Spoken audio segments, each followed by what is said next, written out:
Thank you very much, Mr. Speaker, for giving me this opportunity for me to add to what Honorable Kaluma has brought to this House.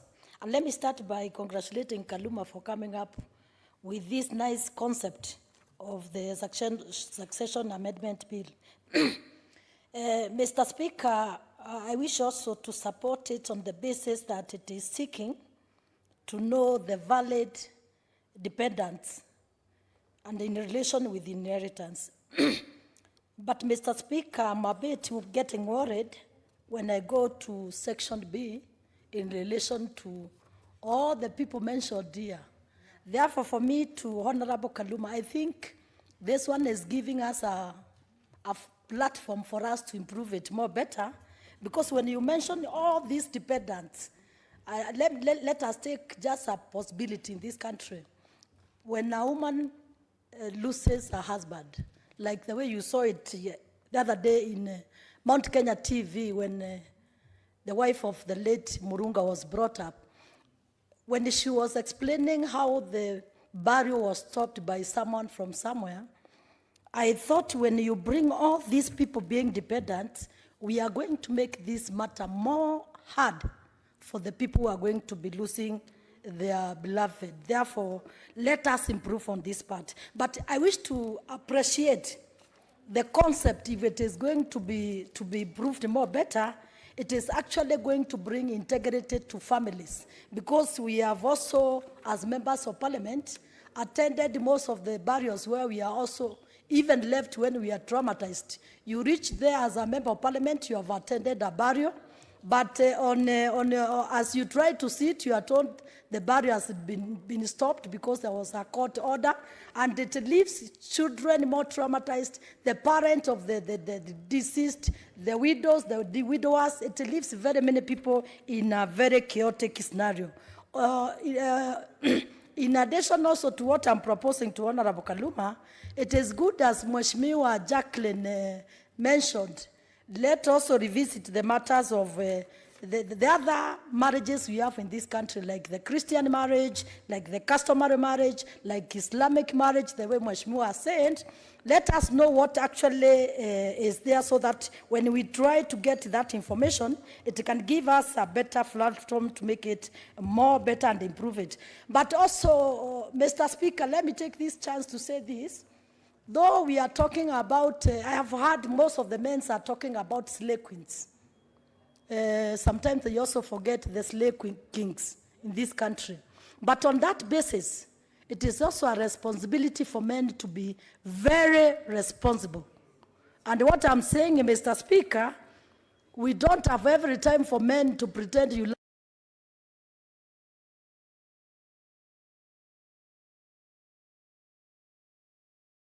the high time.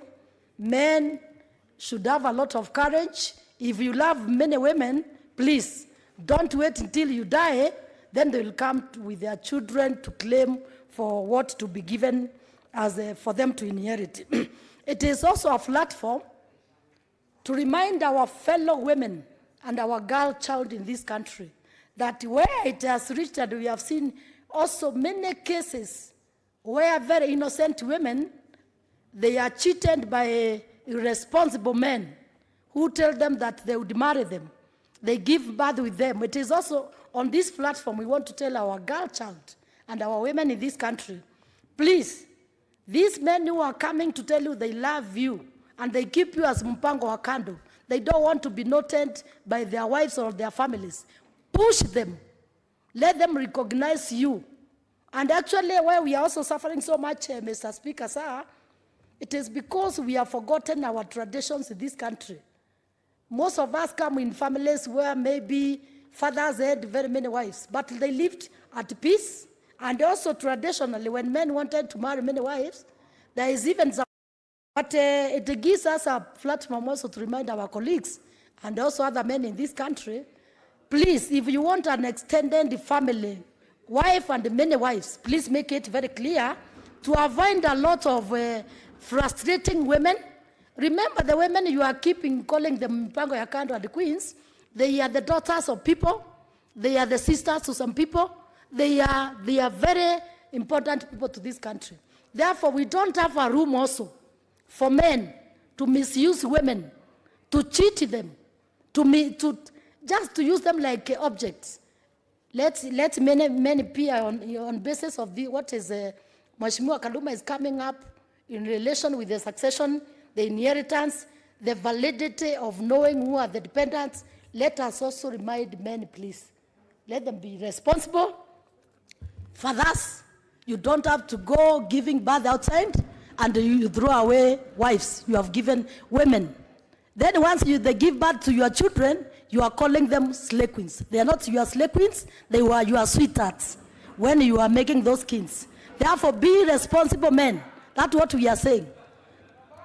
Yes, that's what we are saying, that even you men, you don't have to repeat this word anymore, slave queens. They are not slave queens after they give birth. When you have sweet times with them, they are your darlings and you are sweethearts. Okay? Therefore, what we need also when we talk about the succession, we need responsible men that even after they give birth, let them be your sweethearts and introduce them as part of your families, and may you take legal actions to make sure that they are also included as dependents in this country. Address the speaker, don't address the men. Address the speaker. Mr. Speaker, thank you very much. Please protect me because you are also a man, please. Protect me, Mr. Speaker, sir. And on that, Mr. Speaker, I'll just finish by saying actually it has been so much traumatizing in this country when we see burials stopped with court orders, when families are crying, kings are families, and the people who have lost their family members are crying. I think this bill is going to bring a lot of respect, and it is going to bring integrity to the families. And therefore, to our girl child, to our women, please, these men who put you somewhere and they call you mipango ya kandos, push them to recognize you before God takes them away. Thank you very much, Mr. Speaker.